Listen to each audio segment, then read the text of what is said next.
पहिल्यांदा किल्ल्याचा इतिहास जो आपल्या समोर येतो तो 1523 सालचा येतो. इस्माईल आदिलशाह याच्या कालखंडातला. त्या इस्माईल आदिलशहाकडे हा किल्ला होता. तर या इस्माईल आदिलशहानी अहमदनगरचा बुऱ्हाण निजामशाह म्हणून होता. त्या बुऱ्हाण निजामशाहला हा किल्ला म्हणजे इस्माईलनी आपली मुलगी त्याला दिली होती आणि असद खान नावाचा त्याचा बेळगावचा एक सरदार होता. त्याला सांगितलं होतं की तू माझ्या वतीने या लग्नामध्ये हुंडा म्हणून हा सोलापूरचा किल्ला त्यांना दे.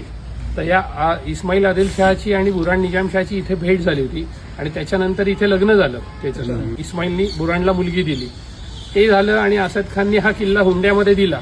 पण नंतर आदिलशहा जो होता तो म्हणाला की नाही ते मी असं काही मी म्हटलंच नव्हतं, काय असं काही किल्ला द्यायचा नाही. मग तरी एक मध्यस्थ आला, त्या मध्यस्थांनी सारवासारव केली आणि त्यांनी सांगितलं की अच्छा ठीक आहे, त्यांच्याकडनं काहीतरी गैरसमज झालाय. मग हा किल्ला त्यांच्याकडेच राहिला. परत 1542ला परत हा सगळा वाद उद्भवला. कारण ही जी इस्माईल आदिलशहाची मुलगी होती जी बुऱ्हाणला दिली, तिचं नाव होतं मरियम.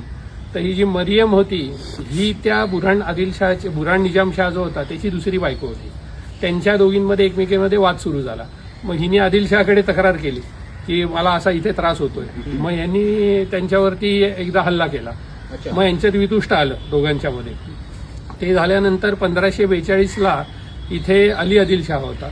अली आदिलशहाच्या कालखंडामध्ये मग यांच्यात बुऱ्हाण निजामशाह आणि आदिलशाही यांच्यात परत वितुष्ट निर्माण झालं. लढाया सुरू झाल्या, मारामाऱ्या सुरू झाल्या. तो निजामशहानी या आदिलशाहीवर हल्ला केला, हा किल्ला ताब्यात घेतला आणि या किल्ल्याचा 5.5 जिल्ह्यांचा मुलूक होता तो त्यांनी सगळा आपल्या ताब्यामध्ये घेतला आणि इन्क्लुडिंग हा किल्ला. पण त्याच्यानंतर मग आदिलशहानी सुद्धा पुन्हा इकडे हल्ला केला आणि याचा हल्ला परतवला. त्याची स्टोरी अशी आहे की बुऱ्हाण निजामशाह इथपर्यंत आलेला होता, पण अली आदिलशहाला असं लक्षात आलेलं होतं की आता संपलंय आपलं. पण त्याला एक मदत मिळणार होती वराडमधनं, इमादशाहीकडनं. लकीली ती वेळेत आली, त्याच्यामुळे या सगळ्या लोकांना पळून जायला लागलं. म्हणजे अहमदनगरच्या निजामशाहचा या लोकांनी पाठलाग अहमदनगरपर्यंत केला. अहमदनगरवर हल्ला केला या लोकांनी.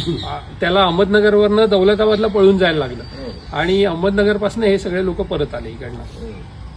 त्याच्या आत या दरवाज्यातनं आपण आत गेलो ना की डाव्या बाजूला एक मंदिराचे अवशेष तुम्ही बघितलेत का? ते मंदिर पडलेलं आहे, कोलॅप्स झालेलं आहे. ते म्हणजे त्या मंदिर ज्या वेळेला होतं त्यावेळेला हा किल्ला बांधलेला नव्हता. कारण मंदिर हे त्याच्या आधीच आहे. कारण त्याच्यावरती ही जी शिल्प आहेत हे बघा इथं दिसत आहेत का मंदिराची शिल्प, ती त्याच मंदिराची आहेत सगळी ती. त्यामुळे साधारण हे मंदिर पाहता याचा कालखंड 12-13वं शतक असेल असा एक अंदाज येतो.